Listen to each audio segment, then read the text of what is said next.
안녕하십니까. 정훈입니다. 벌써 42장경 강의를 제가 볼 때는 한 3분의 1 정도 한 것 같습니다. 지금까지 3분의 1 정도 했는데요. 가끔 질문이 있거나 아니면은 제가 이렇게 그 강의를 한 내용 중에서 문제가 있는 내용이 있으면은 한 번쯤 거론도 하시고요. 또 잘못된 게 있으면 고쳐달라고 이렇게 시정해서 올리는 거 있었으면 합니다. 그러니까 전혀 꺼리지 마시고요. 스님이라고 어떻게 그럴 수 있나 하지만 그런 꺼리지 마시고요. 기탄 없이 말씀해 주세요. 그래야 또 저도 이번 기회를 통해서 잘못된 게 있거나 아니면은 제가 잘못된 제스처도 있을 수 있고요. 또 말이 또 반복된 게 있을 수 있는데 그런 걸 또 한 번쯤 지적을 당함으로 인해서 제가 좀 더 저도 발전을 하고요. 좀 더 나은 강의를 위해서요. 아마 서로가 도움되지 않을까 싶습니다. 그러면 부탁드립니다. 한번 꼭 올려주세요. 오늘 내용은요. 6장, 7장, 8장의 내용을 이렇게 3장을 아울러서 하겠습니다. 그리고 제가 그 42장경을 시작하면서 특히 42장경은 어떤 제가 신자들을 위한 그런 가르침이라기보다도 스님들 수행 위주가 많이 좀 강조가 되어 있다는 말씀 드렸습니다. 그런데 유달리 6장, 7장, 8장 이 내용은요. 오늘 제가 강의할 내용이죠.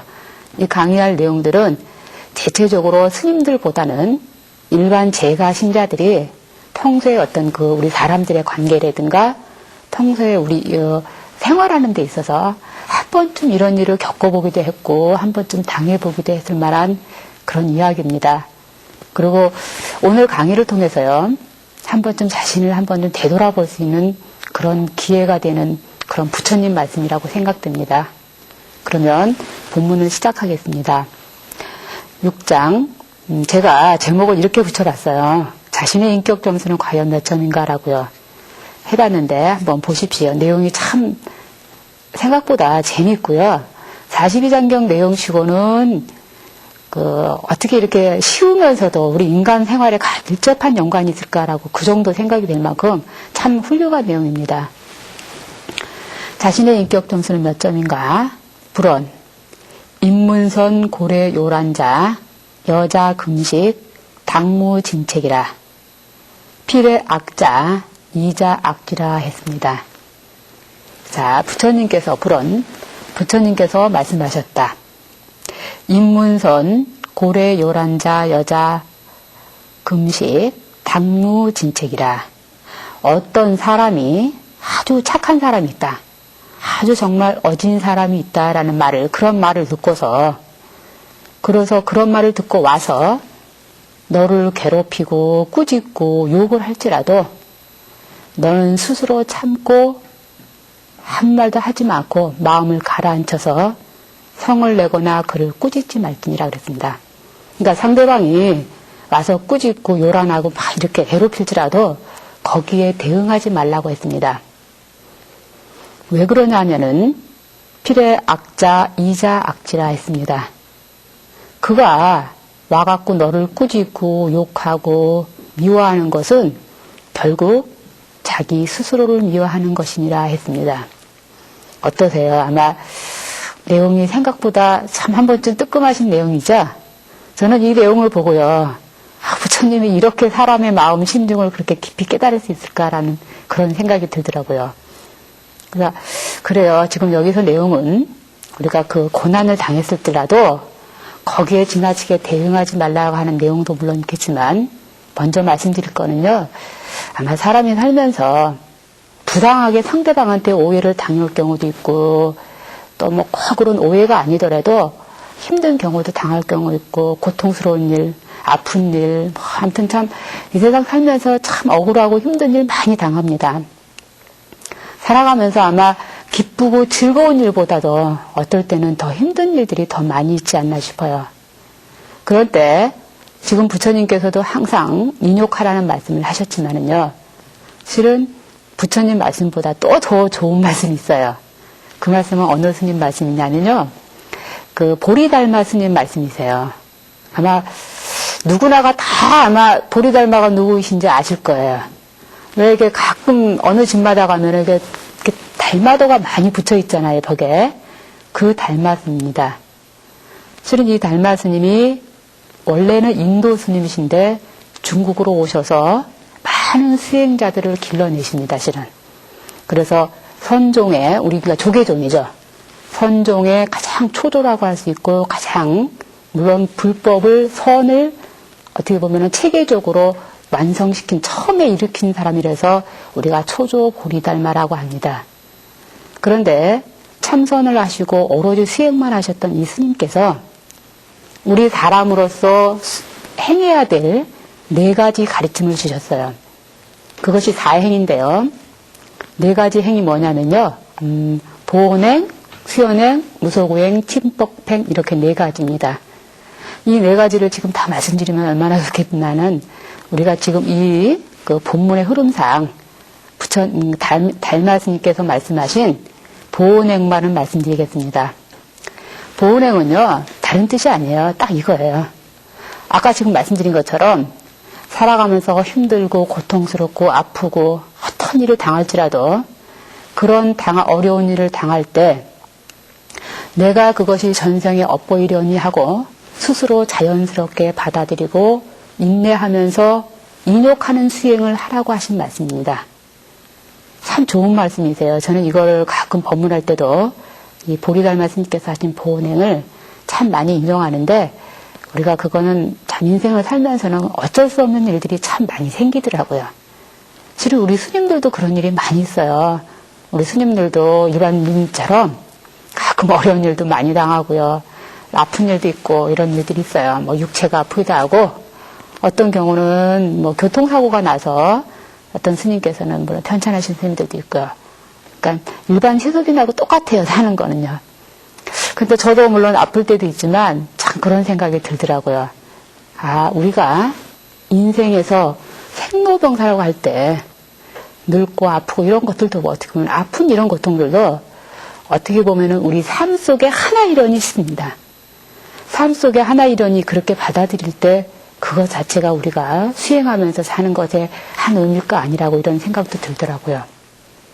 어쨌든 간에 보리달마 스님께서 보온행을 말씀함으로 인해서 참 많은 스님들도 그렇고 많은 불자님들이 이 가르침을 통해서 우리가 수행의 근본으로 삼고 있습니다.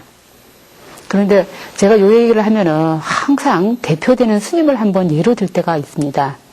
그리고 요 보온행이 나오면은 그 가장 떠오르는 스님이 계신데 그 스님은 부처님 당시의 10대 제자였던 목련존자입니다. 실은 목련존자는 10대 제자 가운데서 신통제일이 가장 뛰어나기로 하셨던 그런 스님입니다. 그런 스님인데 워낙 뛰어나고 또 그 부처님 당시에 우리 석가모니 부처님 당시 교단이 가끔 그 바라문 교도들의 외도들에 의해서 가끔 위협을 받을 때가 참 많았습니다. 그때 가장 그 대표를 하고 그 위협을 받을 때마다 외호를 하는 분이 이 목련존자였습니다. 그러다 보니까 외도들이 이 목련존자를 죽이려고도 많이 하고 해하려고 많이 했습니다.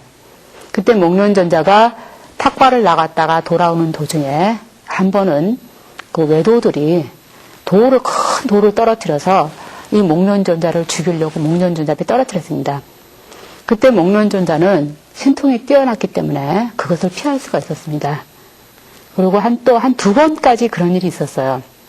그런데 3번째 어느 날 한 번은 또 지나가시다가 이 돌을 한 번 또 날라온 적이 있었어요. 목련존자를 향해서요.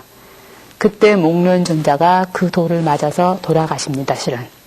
그래서 목련존자가 막 이제 모시고 왔어요. 막 돌아가서 숨이 끊어지기 전에 정사로 이렇게 모시고 오셔서 막 스님들이 막 목련존자를 안타까워했어요. 그때 목련존자가 돌아가시기 바로 직전에 뭐라고 하셨냐면 내가 이렇게 아무리 신통이 뛰어나지만 내가 외도들의 고통으로 인해서 외도들의 그 해로 인해서 죽을 수밖에 없었던 것도 내 이 전생의 업보라고 생각하고 이거를 받아들인다고 생각했습니다. 그렇게 말씀하시고 목련존자도 돌아가셨습니다. 그러니까 어떻게 보면은 그 뛰어난 수행자도 그것을 받아들일 줄 아는 삶 자체, 그러므로 인해서 수행을 완성시키는 수행자가 실은 목련존자였습니다. 물론 지금 이렇게 해서 우리가 살아가는데 힘들고 고통스럽고 누가 나를 해치려고 할 때에도 그거를 참고 견디라고 하신 또 말씀도 있지만 또 그렇습니다. 지금 원문에서도요. 그런 얘기가 나왔어요. 너를 꾸짖고 미워하는 것은 자기 스스로를 미워하는 것이다. 자, 이게 한번 생각해 보세요. 결국은 자기 스스로를 미워한다는 것은 자기 관점에서 바라보기 때문에 상대방을 욕하고 꾸짖는 거가 있을 거거든요. 아주 유명한 일화가 있어요. 지금 이 얘기하고 맞춰서요. 그 일화 중에는 그 조선시대 초기에 이성계하고 무학대사 얘기인데요. 원래 이성계하고 무학대사 그 두 분은요, 이성계가 초조가 되기, 그러니까 그 태조가 되기 이전부터, 왕이 되기 이전부터 굉장히 절친한 분이셨어요. 두 분 관계가. 그래서 이제 이 태조 이성계가 왕이 되고서 왕권 위에 있다 보니까 뭐 고통받는 일이 많았어요.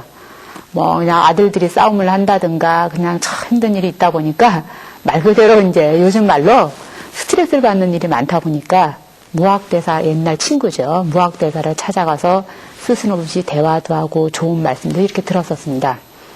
근데 어느 날 이성계하고 무학대사가 만나서 스스럼없이 대화하고 얘기하는 중에 이성계가 이 무학대사 스님을 보고 장난을 쳤어요. 스님은 어떻게 이렇게 돼지같이 생겼습니까? 라고요. 그랬더니 무학대사가 다 이성계 그 왕을 보고서 대왕이시여. 대왕은 어쩔 수 없이 대왕이십니다. 부처님처럼 그렇게 생겼습니다. 라고 했습니다. 그러니까 이성계가 아무리 왕이지만 그 무학대사에게 스님께 돼지같이 생겼다고 이렇게 말하니까 좀 미안한 생각이 들었어요. 그래서 이렇게 여쭈었어요. 스님, 저는 스님께 돼지같이 생겼다고 이렇게 안 좋은 얘기 말씀을 하셨는데, 제가 말씀을 드렸는데, 스님은 어떻게 저를 부처같이 생겼다고 하십니까? 라고 했습니다. 그때, 무학대사가 이런 말씀을 하셨어요. 돼지 눈에는 돼지만 보이고, 부처 눈에는 부처만 보인다. 어떠세요? 참, 이 말씀 속에는, 이 말 한마디 속에는, 그 무학대사 이 스님께서 하신 이 말씀 한마디는 엄청난 무한한 가르침이 들어 있습니다. 결국은 내가 돼지 마음만 품고 있다 보니까 상대방도 돼지처럼 보이는 거예요. 그러니까 내가 막 도둑놈 10분만 있으니까 뭘 훔치카라는 도둑놈 10분만 있으면 상대방도 도둑놈처럼 보일 수밖에 없는 거예요. 또 가령 예를 들어서 부처님이라면은 상대방조차 다 부처처럼 보입니다. 그래서 유마경에는 그런 말씀이 있어요. 불심으로 바라보면은 온 세상이 다 불국토지만 범부들의 마음에는 불국토조차도 사라로 만든다 이 말이에요. 참 의미 있는 말씀이죠. 그리고 또 어느 경전에 이런 말씀이에요. 어디 있는지는 제가 정확하게 기억은 안 나는데요. 부처는 중생도 다 부처로 봅니다. 그런데 중생은 부처까지도 중생으로 본다라는 말이 있습니다. 결국은 무슨 말이에요? 자기가 심어놓은 견해대로 자기 인격대로 상대방도 평가하고 자기는 인격대로 상대방의 인격을 얘기한다는 겁니다. 그러니까 결론적으로 우리가 보면은 참 우리가 함부로 말하고 남 예에 대해서 꾸짖는 것도 결국은 자기 자신부터 한번 좀 살펴봐야 되지 않나 이런 생각이 듭니다. 그래서 그 유식학이라고 하는 그 경전 속에는요, 어떤 말이냐면 일수사견이라는 말이 있습니다. 똑같은 물이라도 하늘에 있는 천인, 그러니까 하늘에 사는 신들이 보면은 아주 연못에서 반짝거리는 그런 보석처럼 보고요. 우리 사람은 그 물을 그냥 단지 물입니다. 뭐 먹고 뭐 이렇게 사람이 쓰는 물이고요. 그 다음에 아기가 보면은, 귀신들이 보면은 물까지도 피로 보는 거예요. 그런데 고기들이 보면 어떻겠어요? 물고기가 보면 자기가 세상을 살아가는 주터입니다. 그러니까 똑같은 물이라고 하는 것도 보는 사람의 견해에 따라서 그렇게 달라진다는 겁니다. 그만큼 우리가 상대방을 평가하고 말하는 것도 어찌게 보면은 자기 자신이 심어온 평생, 그러니까 자기 자신이 살아온 나이만큼 인격을 심어온 대로 상대방도 보고 평가할 수 있다는 거야. 그러니까 상대방을 함부로 꾸짖는 것도 어떻게 보면 자기 자신의 허물이라는 점입니다. 그 다음 이어서요. 7장인데요. 실은 7장이 지금 6장에서 말씀드린 것에 어떻게 보면 인욕하는 본보기, 어떻게 보면 예에 해당될 수 있습니다. 자, 이제 7장 내용 보겠습니다. 제가 메아리는 소리를 따른다라고 일부러 제목을 붙여봤습니다. 부처님 말씀으로 따진다면 우리가 인과응보다 물론 그렇게 말씀을 붙일 수 있는데요. 원문에 있는 제목을 제가 그대로 그 제목으로 땄습니다. 불언 유인 문호수도 행대 인자 고치 매불이라 불묵부대 매지 문알 자의 예종인 기힌불납 예기자호 대왈기의라 불언 금자매아 아금불납 자자지화 기자신의라 했습니다.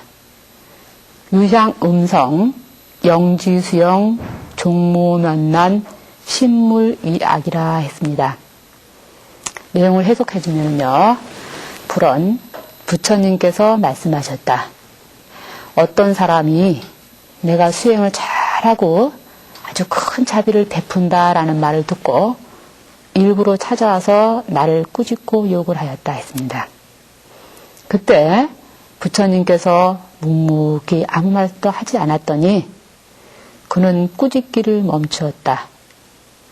그래서 자의 예종인, 그래서 부처님께서 이렇게 물어봤습니다. 가령 예를 들어서 너가 어떤 사람이 보물을 가지고 왔어요. 그 보물을 가져와서 상대방한테 선물로 줬습니다. 선물로 줬는데 상대방이 그 선물을 보석을 받지 않았다면 그 보석은 과연 누구의 것이냐라고 부처님께서 물어봤습니다. 그러니까 그 사람이 뭐라고 대답했냐면 받지 않는다면 결국은 내 것입니다라고 대답했습니다.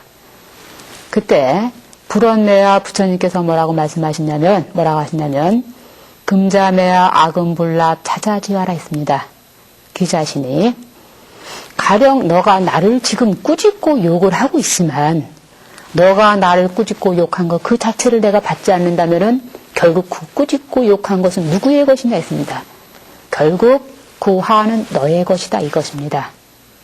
그런데 비유를 들어서 가령 뭐라고 했냐면 유향음성 마치 메아리가 소리를 따르고 형주수영 그림자가 영주수영이죠. 그림자가 형체를 따르는 것처럼 종무면난 아주 어질고 착하고 그런 지혜로운 사람에게는 아주 해할 수 없으며 그러하니 삼가히 남을 꾸짖고 욕하지 말지니라 라고 했습니다.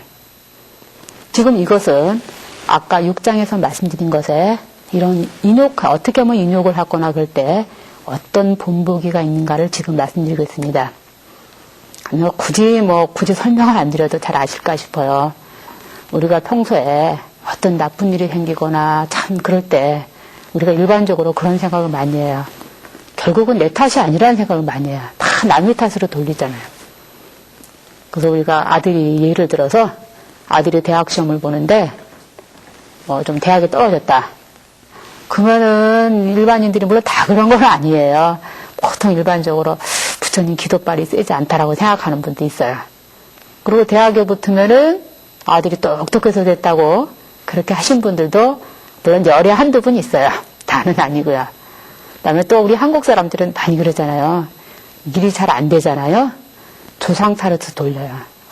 조상이 잘못돼서 그래갖고 무덤을 파헤치고 막 그래요. 그리고 우리 한국의 조상님들은요. 한 번 죽는 게 아니라니까요. 하도 무덤을 파헤쳐갖고 몇 번 돌아가셔요. 몇 번. 그러니까 우리가 참 그런 게 있어요. 그러니까 우리한테 무슨 일이 생기거나 잘못된 점이 있으면 자신을 되돌아보고 혹시 남한테 어떤 일을 해야 하지 않았는가를 한 번쯤 살펴봐야 되는데 우리가 남한테 돌리는 그런 일이 많이 있다는 겁니다. 그래서 원효 스님은 또 그런 말씀을 많이 하셨어요. 우리가 살아나가는데 윤리의식 기준, 선과 악의 기준이 무엇인가? 그거는 남한테 좋은 일을 미쳤느냐 나쁜 일을 미쳤느냐에 따라서 그 사람이 선인이 되고 악인이 될 수 있다고 했습니다. 요즘 세상이 너무너무 이기주의다 보니까 굉장히 아마 이 원효 스님께서 하신 말씀이 굉장히 의미심장하게 좀 받아들여지더라고요. 그러면 다시 조금 이어서요. 7장을 다시 말씀드리고 몇 마디 말씀드리고 제가 끝낼까 합니다. 자, 7장입니다. 6장하고 지금 7장, 6장, 7장, 8장 내용이 다 똑같은 그런 연결된 내용입니다. 자, 7장입니다. 8장이네요.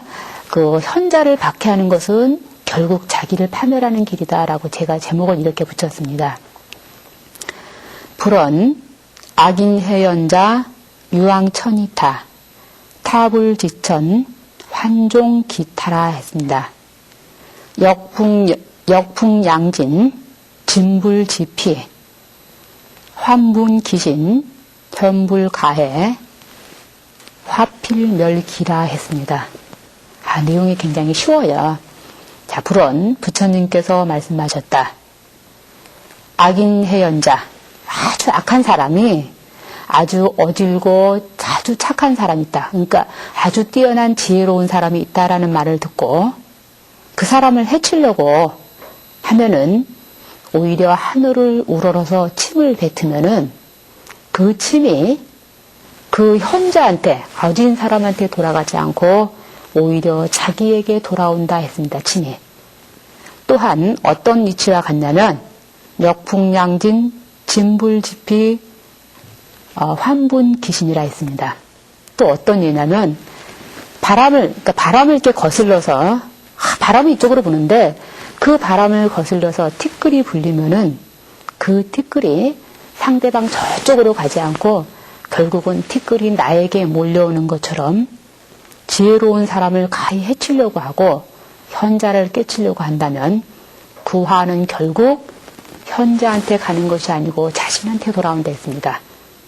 아까 앞에서 했던 7장 내용하고 비슷합니다. 우리가 결국은 남을 해치려고 한다면 그 해치려고 했던 그 업보는 상대방한테 가는 게 아니고 결국은 자기 자신이 다 받는다는 얘기입니다.